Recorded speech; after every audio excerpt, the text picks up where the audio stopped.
Dave and Joe, episode 32, DNA Sports Podcast. Summer session, reaching summer.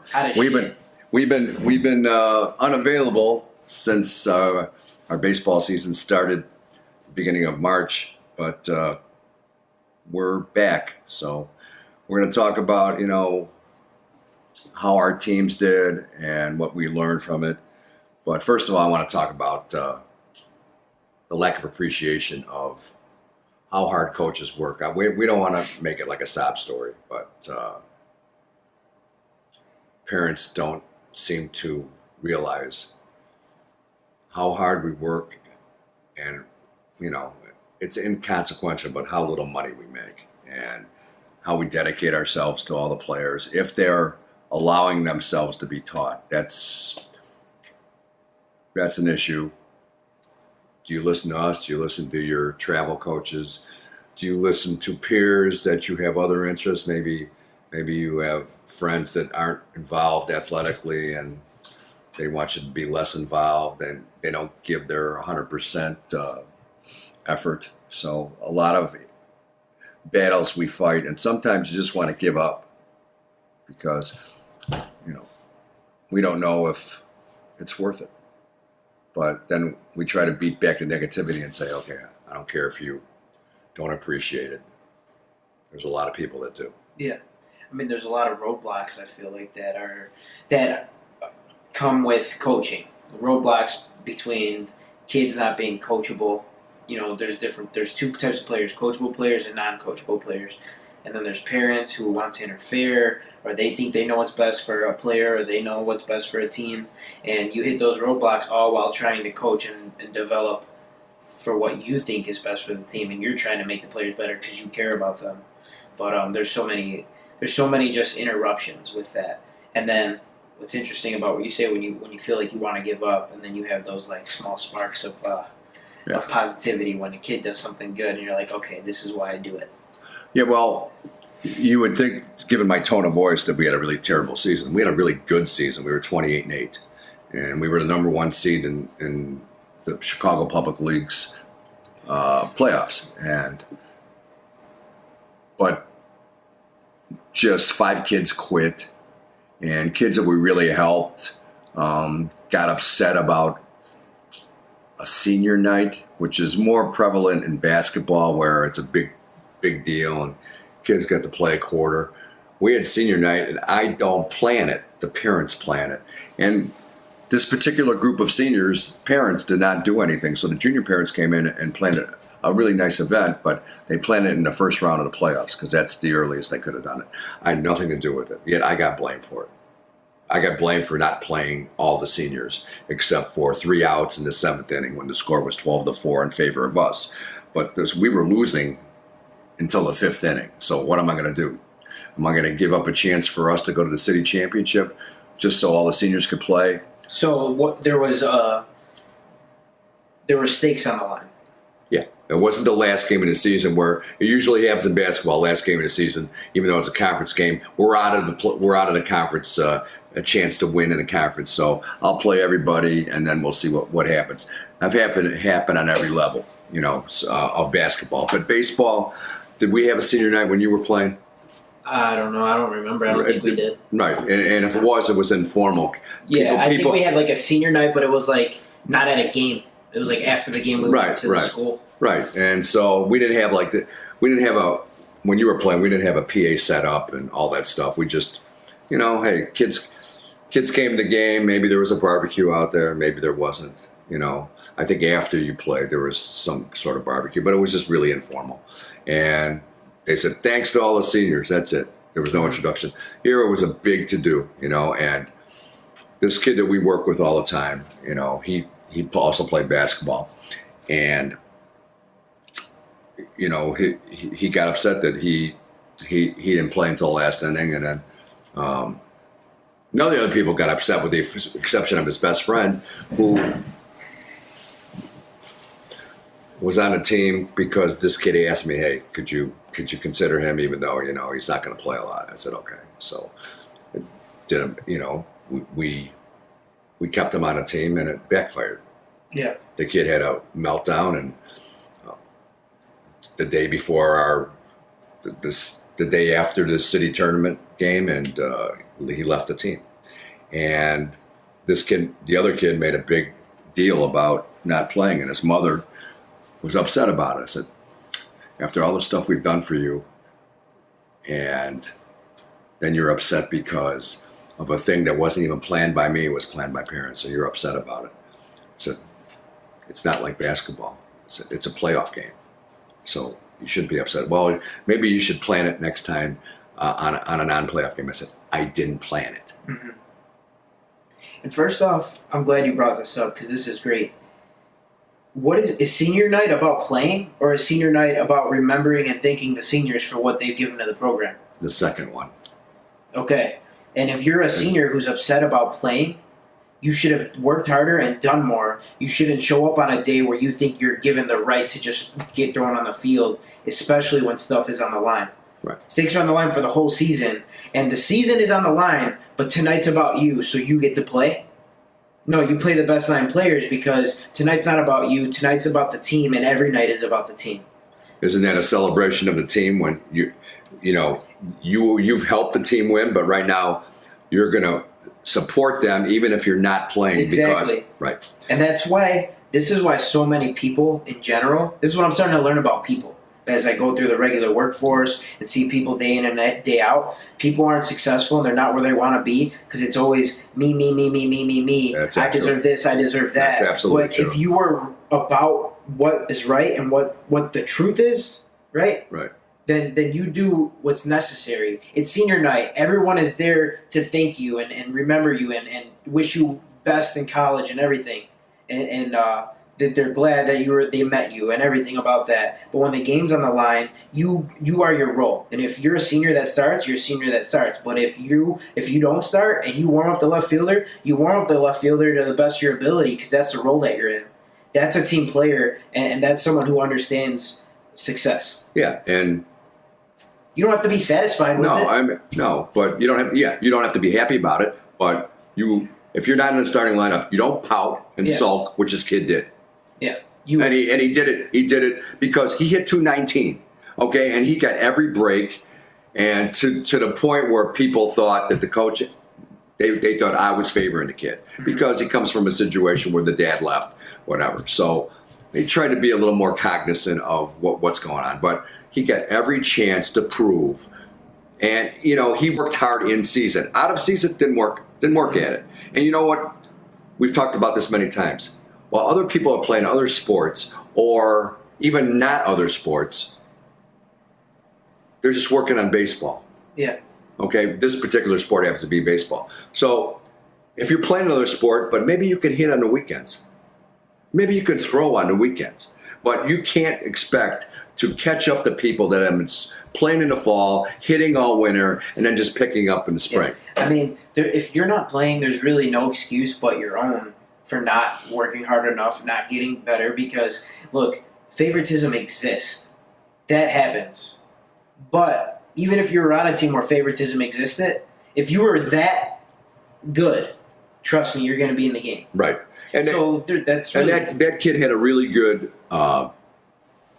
year pitching. He had an ERA below 1, I think it was 0.91. Really good. I mean, we put him in situations where he could succeed, and he had average stuff, but he had kind of a bulldog mentality. But he didn't want to be a pitcher only, but he played himself off the position.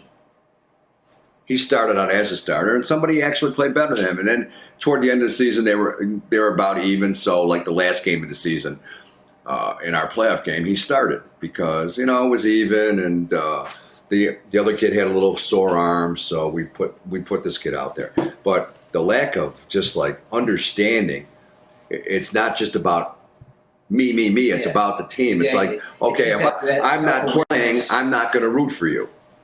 Yeah. I'm going to sit there and sulk. And maybe it's because he hasn't been taught. He doesn't know any better. But and he wanted to be a captain. But that's not leadership qualities. When you're in there and you're not playing and you're pouting or sitting at the end, or you just walk out to the field when you get put in the game rather than just busting your hump. So it's like it got to be disappointing because I thought he's not the only kid that it's happened, but I thought Well, yeah, I mean, you can generalize this exact situation to so many players. Not it's not happened. on your team, but in general. No, it's happened year after year after year. And like you said about favoring kids, but I try to favor team. I always say, hey, what's best for our team? So sometimes I really like a kid, but a kid that maybe has not endeared myself to him, endeared himself to me or the coaching staff, but he's playing better in practice, I'll play the other kid. Mm-hmm.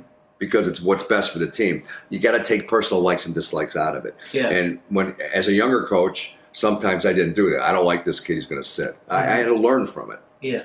And meanwhile, it hurt some kids. I've had to do it like analyze my coaching career and all the mistakes I made. That's one of the mistakes I made. Hey, I played a kid I liked, and I said a kid that should have been playing, and it was wrong.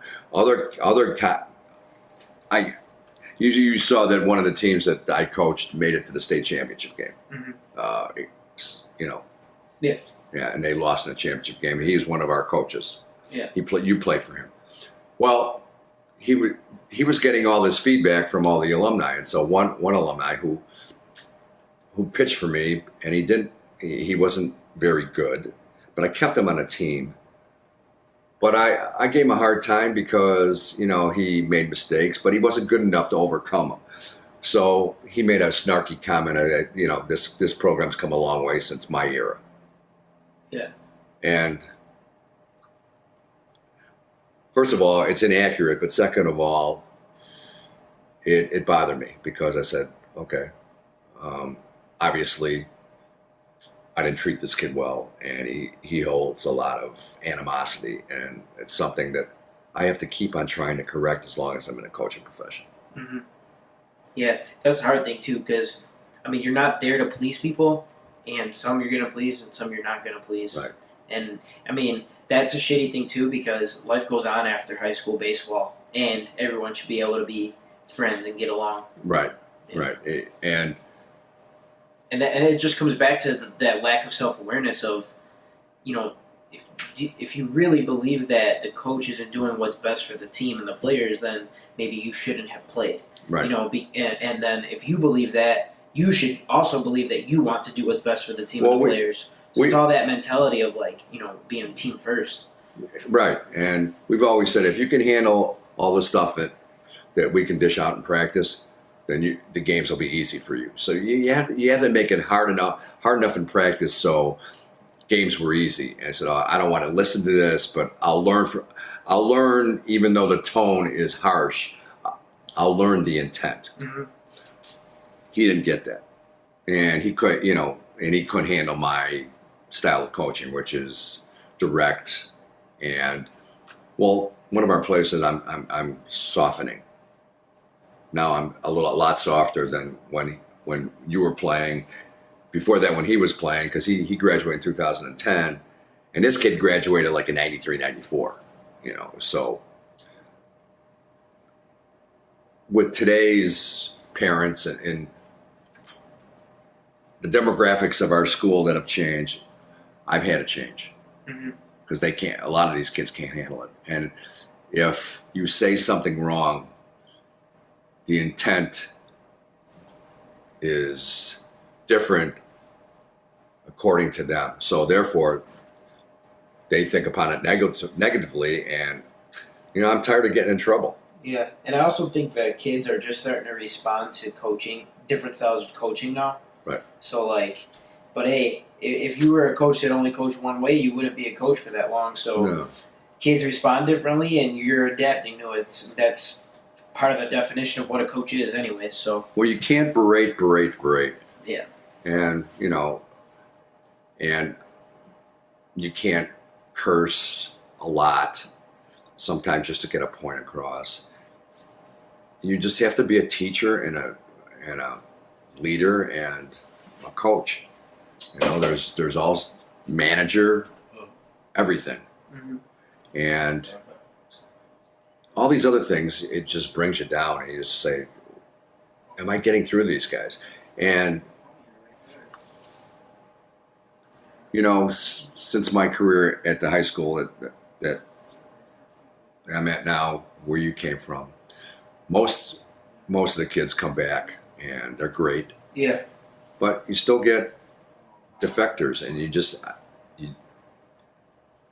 you can't please everybody, I guess. Defectors. Yeah, they I just like that. they don't get it. They don't get. They don't. It's a. They've never been taught that it's about team. It's a. How does. It's like. How does a team relate for me? No. How do I get the most out of the team while getting the most glory? Yeah. I mean, how can I add to it? How can I bring value? How can I take value? It's never just like, there's 9 people on the field. There are 9 people on the field, 9 people in the lineup. And if you think that you're going to win a game by yourself, go ahead. Go play shortstop and take a ground ball and go get the guy out at first by yourself. Yeah. Go get it by yourself without throwing the ball to first. Yeah. It just takes other people. Yeah. And it's just not about you. You can't just show up and say, I'm here to play shortstop, I'm here to play center field, and you never get a ball maybe. I'm here to hit. That's it.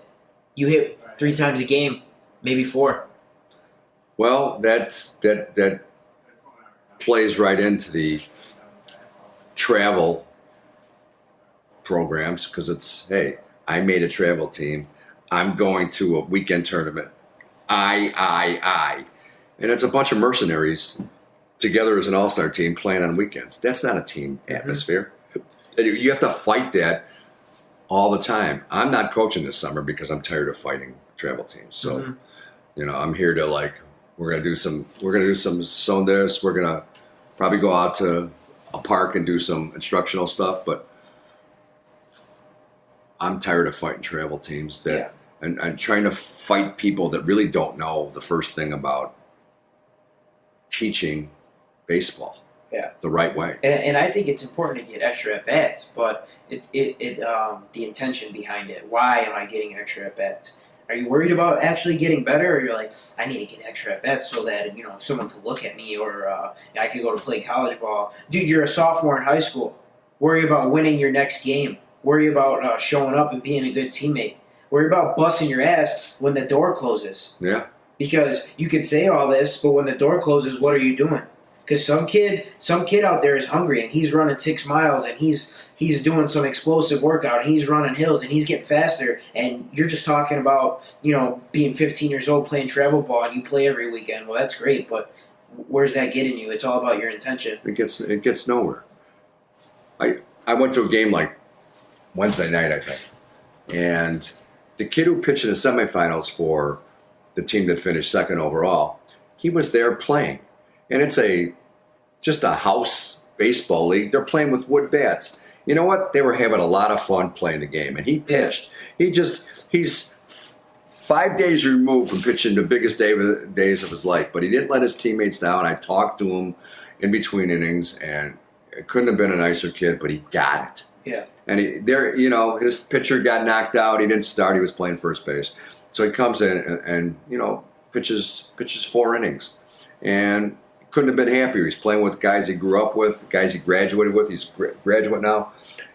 Guys he went to grammar school with. I thought it was great. And that's really what it's, it's not traveling all over. This is a neighborhood. It's a neighborhood park. He walks home. Yeah. And that's great. And that could exist in travel baseball. They just call it this travel baseball to make it seem so high up. It's just the culture that people are putting around it. That's right. Even a single team can exist in the right way in the wrong style of ball. It's just everybody's adding the same bullshit to it all the time. Right. That's exactly right. It's sickening. So I like the wood bat stuff, and it was okay. I might come out and watch this again because this is pretty enjoyable. I have to go to a tournament where I don't know any of these teams, and they're just a bunch of spoiled brats playing with each other. I got guys playing travel ball and from my team, and they're not spoiled brats, but it's a status thing. It's the way it is in the world. That's what I was going to say. It's a status thing. See, everybody's worried too much about what other people are doing, or about what other. Does that best benefit your baseball career? Really? Does it benefit you at all ever?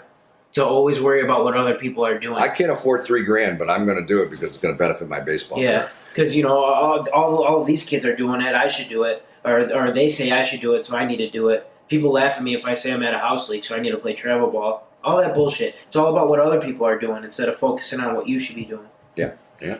That's how they get more and more every year because now it's a status thing. It's like why people want. Well, who do you play shoes. for? Well, I'm playing for top tier. Well, there's 10 levels of top tier, but they just say top tier. Yeah. Or I'm playing for Baseball America or Perfect Game or whatever this bullshit is, and it's all garbage.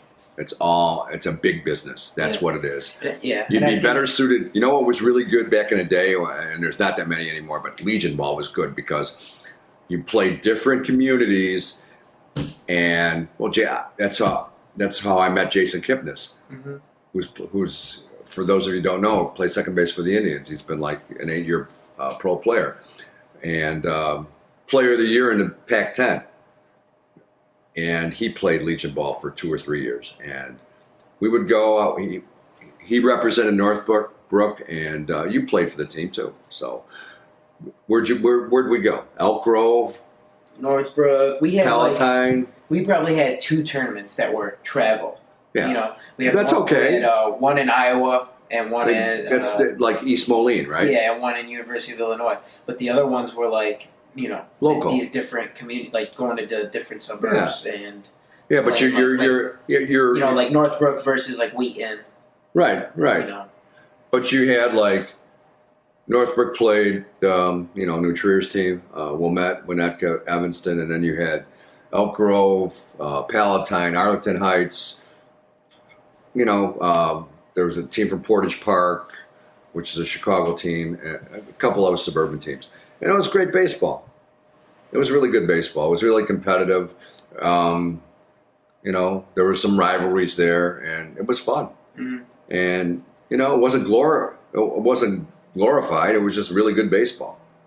And guys bonded. Most of them played with the Northbrook kids. They either went to the local Northbrook school or the parochial school around there. So it was great. Yeah. The only reason we brought city kids in is because I was on the coaching staff and I brought you in.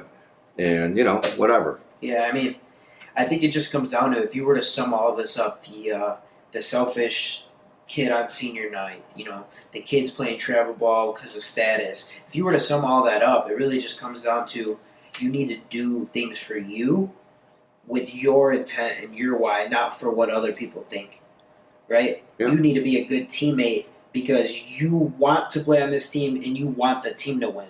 You don't want to play. I mean, there's no point to play for yourself on a 9-person team.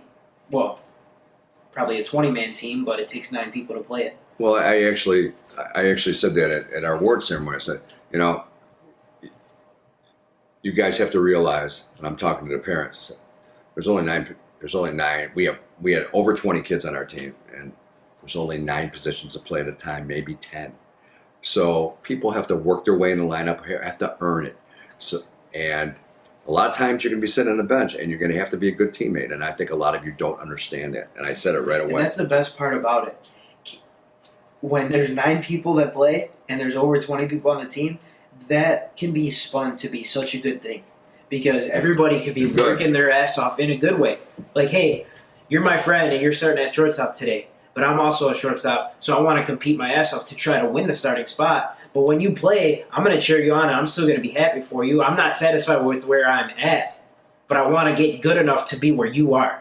Yeah. That could breed so much competition. Oh, and yeah. what that means is your second baseman goes down, you have a second baseman to replace him. Yeah. A guy gets hurt in the middle of the game, you have a kid that comes in to get the bunt down or to execute a hit and run. Yeah. Because you can trust everybody on the team in a competitive environment. Absolutely. But if kids just show up, and this is kind of like that travel mentality where, like, I just show up because I'm going to play.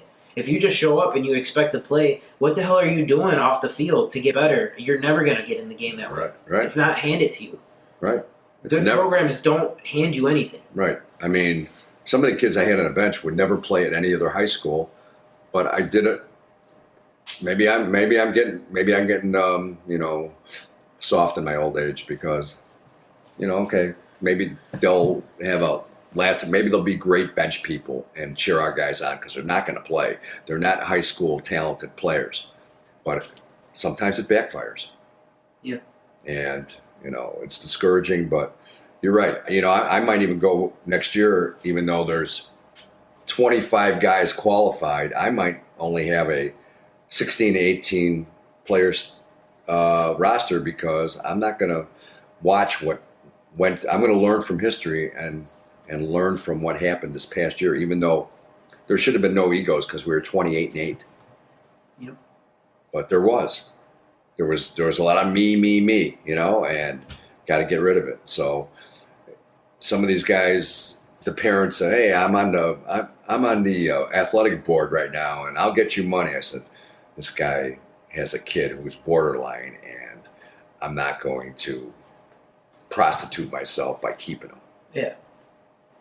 And I'm not going to do it. I'm just going to. It's not fair to the players that work hard and earn their spots. Yeah. They're not going to be given, like you said. We're not going to give you just because, Joe Schmo has $10 million in the bank. And it's the same thing for parents, though. If you want to do that stuff for a program because your kid goes to that school, whether he's playing baseball or not, you should do it for the sake of doing it. Otherwise, don't do it. But don't do it with the intent of, I need to get my kid in the game. Well, that's exactly what they're doing it for. But that's my point, though. It goes all the way around. It's not just at the coach level and the player level. It's everybody involved. Do things for a genuine reason of doing it. Don't just do it with a malicious intent behind it all. Yeah, I don't care if my kid gets cut, but we're gonna donate $20,000 to you. Well, of course you care about your kid getting cut. That's why. So, in other words, if your kid doesn't try out, are you still going to give us $20,000? Mm-hmm. No. So, I'm such a cynic when it comes to this. It just, and as our,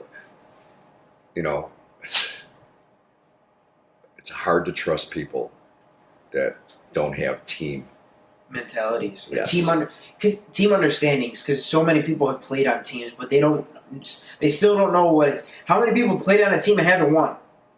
When you're a championship team, you will understand the difference between a team and a winning team. Being on a team doesn't make you a teammate.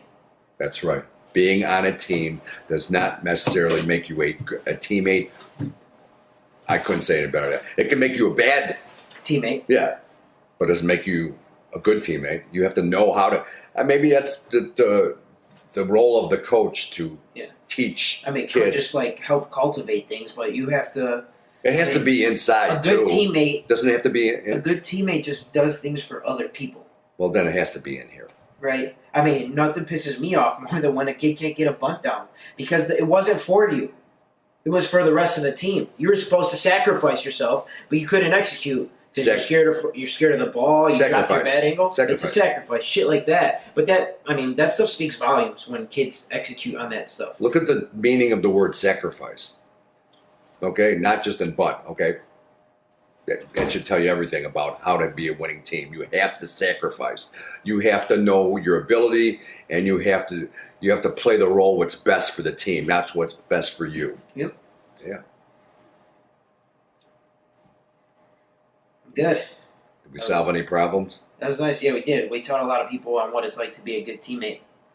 We taught them that they need to either tell their kid or the player who's watching that they need to have self-awareness and recognize who they are when they step on the field next time. Yeah, and if you're out for yourself, well, you're in the wrong sport. Look, maybe somebody watching was out for themselves, and they might take a look in the mirror. I hope so. So, until next time, Dave and Joe and Mike, we'll see you.